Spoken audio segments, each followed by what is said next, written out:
শুভ সকাল, কেমন আছে সবাই? নতুন একটা দিনে নতুন একটা ব্লগে তোমাদেরকে স্বাগত জানিয়ে আমি উমা আসানসোলের চট্টগ্রাম থেকে আজকের ব্লগটা আমি শুরু করছি।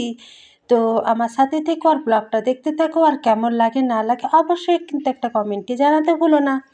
তো এখন সকাল 7:30 কি পৌনে 8টার মতো টাইম হলো, আর বারটি কিন্তু আজকে বুধবার। তো এখনও আশিবাসি কাজে কিন্তু হাত দিইনি। তো চলো এবার আশিবাসি কাজে হাত দেবো। বড় মেয়ে টিউশনি আছে গ্রামে, সকালেই চলে গেছে। তোমাদের দাদাভাই ছোটো মেয়েটাকে নিয়ে টিউশনি চলে গেছে। আর চা খাওয়া মোটামুটি সবার কমপ্লিট হয়ে গেছে। তো চলো এবার বাসি কাজে হাত দিই। তো বাসি কাজে হাত দিয়ে প্রথমে তো আমি ঠাকুর ঘরটা ঝাড় দিয়ে নিচ্ছি, কারণ ঠাকুর ঘরটা মোটামুটি দেখো পরিষ্কারই থাকে সবসময়, যেহেতু এই ঘরটা বেশি ব্যবহারই করা হয় না। আর কালকে রাতে ঘুগনি করেছিলাম, অনেকটা ঘুগনি করেছিলাম, রাতে ভালো করে খাইনি। তো ঘুগনিটা সকালবেলা একটু গরম করে রাখলাম, এই মুড়ি দিয়ে খাওয়া হয়ে যাবে জলখাবারে আর কি। আর এখন তো গরমের সময়, তো বেশি না, সবাই একটা করে চাদর গায়ে নিচ্ছি, বিছানা বলতে আর মশারি। তো চলো এই ঘরদোরগুলো গুছিয়ে নিই, মোছামুছি করি, তারপরে স্নান টান করবো। এদিকে আমি টুকটাক কিছু মানে অনেকটাই কাজ, বাসি কাজ এগায় নিয়ে এলাম। তা করতে দেখি তোমাদের দাদাভাই চলে এলো ছোটো মেয়েকে টিউশনি নিয়ে, 1-1.5 ঘন্টার মতো। তো ছোটো মেয়েকে রুটি ছিল, ঘুগনি দিয়ে জলখাবার দিলাম। তো ঘুগনিটা দিয়ে দিলাম, তোমাদের দাদাভাইকেও দিয়ে দিয়েছি। আমার নিচে উঠান ঝাড় দেওয়া, বাথরুম টাথরুম ধোয়া, কিছু চা খাওয়ার বাসন ধোয়া, রাতের বাসনগুলো থাকে, সেগুলো আবার জল বুলিয়ে নিলাম। তো এখন শুধু ঘরটা মুছবো, তাহলে মোটামুটি আমার কাজ কমপ্লিট। কেচেও নিয়েছি আশিবাসি, মানে ঘরটা মুছে স্নান করব। তো এদের মোটামুটি সবারই জলখাবারও খাওয়া হয়ে গেল, তাহলে আমারও স্নান করে অতটা চাপ থাকবে না। তো আর আজকে ডিম আনা হয়েছে, তো চলো স্নান করি। তো দেখো এখন কিন্তু 1:30 মতো টাইম হলো, সেই সকালে তোমাদের সাথে কথা বলেছি, তারপর আর কোনো রকম কথা বলাই হয়নি। আজকে সকালে মেঘ মেঘ করছিল, কখনো আবার অনেক কালো করে মেঘটা আসছে, এখন আবার দেখি রোদ দিয়েছে। এইদিকে আমি আজকে দুপুরে রান্না কমপ্লিট করে ফেলেছি। তোমাদের দাদাভাই সেই সকালে জলখাবার খেয়ে ভাড়া গেছিলো একটা, তো ওর ফোনে ব্যালেন্স ছিল না বলে আমার ফোনটা নিয়ে গেল। তো ওই জন্য আমি কোনো রকম ভিডিও আর করতে পারিনি। তো ওর জন্য আবার এখন এলো, স্নান টান করলো, দুপুরের খাওয়া দাওয়া করবো সবাই। এদিকে আমি একটু খেড়ার তরকারি করেছি, ডিমের ঝোল আর ভেন্ডির টক। এই হলো আজকের দুপুরের মেনু। তো চলো সবাই মিলে খাওয়া দাওয়া করে নিই, তারপরে কথা বলছি বন্ধু। তো খাওয়া দাওয়া কমপ্লিট করলাম, এদিকে দেখি আবার মেঘ আসছে। তো আসুক, সকাল থেকে মেঘ আসছে, আবার আকাশটা পরিষ্কার হচ্ছে, রোদ দিচ্ছে। আর এই দেখো খাওয়া দাওয়া করে এঁঠো মোছা হয়ে গেছে। তো এরা হাত ধুতে যেয়ে আম পেড়ে নিয়ে এলো, একটা দুটো করে আম পড়ছেও বেশ ভালো। আর যেগুলো পেকে গেছে সেগুলো ওরা দুগুণে পাড়ছে। খুব আম খেতে পারে, ছোটোটাও আম খেতে পারে, বড় মেয়েটাও আম খেতে পারে। তো এগুলো গাছ পাকা আম, তো খেতে কিন্তু খুব মিষ্টি আর একটা আলাদাই সেন্ট। তো এই আমগুলো যতই খাক পেট খারাপ করবে না, আর এই আমগুলো খাওয়াও কিন্তু বেশ ভালো। ঘরের নিজেদের গাছ পাকা আম। তো ছোটোটাকে আমি এই বারান্দাটাতে বেশ হাওয়া আসে ঠান্ডা। তোমাদের দাদাভাই ঘুমিয়ে গেছে, একে আমটা খেয়ে নিক, এখানে ঘুম পাড়িয়ে দেবো। এখন 4টে মতন টাইম হলো, তাড়াতাড়ি ঘুম থেকে উঠে দেখি মেঘ এসেছে। তো মেঘ এসেছে বলে আমি ঘুম থেকে উঠে মুখে জল না নিয়েই আমি দেখছি যে অনেকগুলো বাসন আছে, ধুয়ে নিই।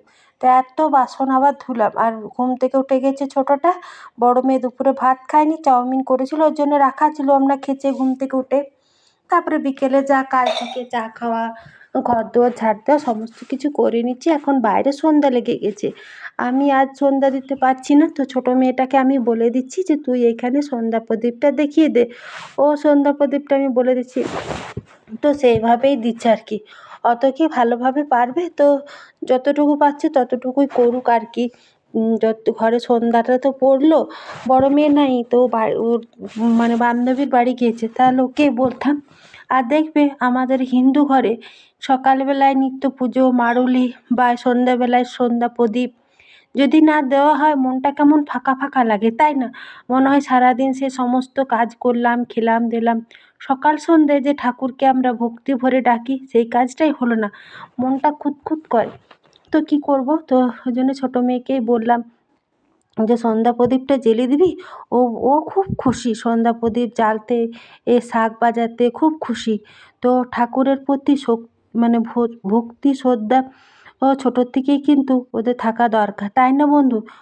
তো যেমন কোনো কিছু বড় হলে আর শেখাতে না হয় যে এইটা কর ওইটা কর।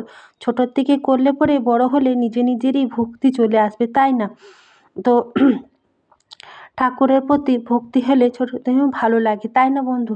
তো দেখো ও কিন্তু সুন্দর শাঁখ বাজানোর চেষ্টা করছে, শাঁখ বাজাতেও ভালোবাসে। এমনিতে তো নিয়ম তোমার সন্ধ্যাবেলায় ৩ বার শাঁখ বাজানো, ও অনেকবার করে বাজে। ছোটো তো, ওর বাজাতে বেশ কিন্তু ভালো লাগে। তো আমি বললাম ঠাকুরের কাছে প্রার্থনা কর, ঠাকুরের কৃষ্ণ নাম একটু কর, তো সেটাই করলো। তো কৃষ্ণায় বাসুদেবায় হরে পরমাত্মনে প্রণতঃ ক্লেশনাশায় গোবিন্দায় নমো নমঃ। এই মন্ত্রটা কিন্তু ছোটো মেয়েটা খুব ভালো বলে। তো চলো ওইদিকে সন্ধ্যা প্রদীপ দেখা হয়ে গেল। এদিকে আজকে রাতে ভাবছি ছাতু ভরা পরোটা করব। ওই জন্য আমি আটা মেখে নিলাম। না তোমাদের দাদাভাই যেহেতু বাড়িতে আছে, আমাকে পুরগুলো বললাম একটু ভরে দাও, তাহলে তাড়াতাড়ি হয়ে যাবে। আর আলু ভাজবো। আর ওয়েদারটা বেশ 3 দিন ধরে গরমটা কম লাগছে। তো রুটিগুলো যেহেতু ছাতু ভরা একটু বড় বড়ই মানে করলাম লুইটা, তোমাদের দাদাভাই এই রুটিটা বেললো আর কি।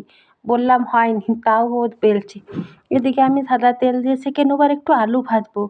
তো আজকের ভিডিওটা যতটুকু পেরেছি বন্ধু তোমাদের জন্য আমি শেয়ার করেছি, সকাল থেকে রাত পর্যন্ত। আমার এই ব্লগ ভিডিওটা তোমাদের কেমন লাগলো অবশ্যই কিন্তু একটা কমেন্টে জানাতে ভুলো না বন্ধু। ভালো লাগলে পরে চ্যানেলটা সাবস্ক্রাইব করে বন্ধু হয়ে পাশে থেকো। আমার আর ইউটিউব চ্যানেলটা তোমাদের ভালোবাসা আর আশীর্বাদ ছাড়া এই পথ চলা কিন্তু অসম্পূর্ণ। তোমাদের ভালোবাসা নিয়েই কিন্তু আমি সামনের পথ দিয়ে এগিয়ে যাব। তো ঘরের যতটুকু কাজ কর্ম রান্না বান্না যতটুকু প্রয়োজন তোমাদের সাথে শেয়ার করার, কিন্তু আমি ততটুকুই করলাম। তো আশা করি তোমাদের ভালোই লাগবে। প্রথম থেকে শেষ পর্যন্ত আমার ভিডিওটা দেখো, তাহলে কিন্তু আমার বেশ ভালো লাগবে। আমি কোথায় ভুল করছি কোথায় ঠিক করছি সেটাও কিন্তু কমেন্টে জানিও।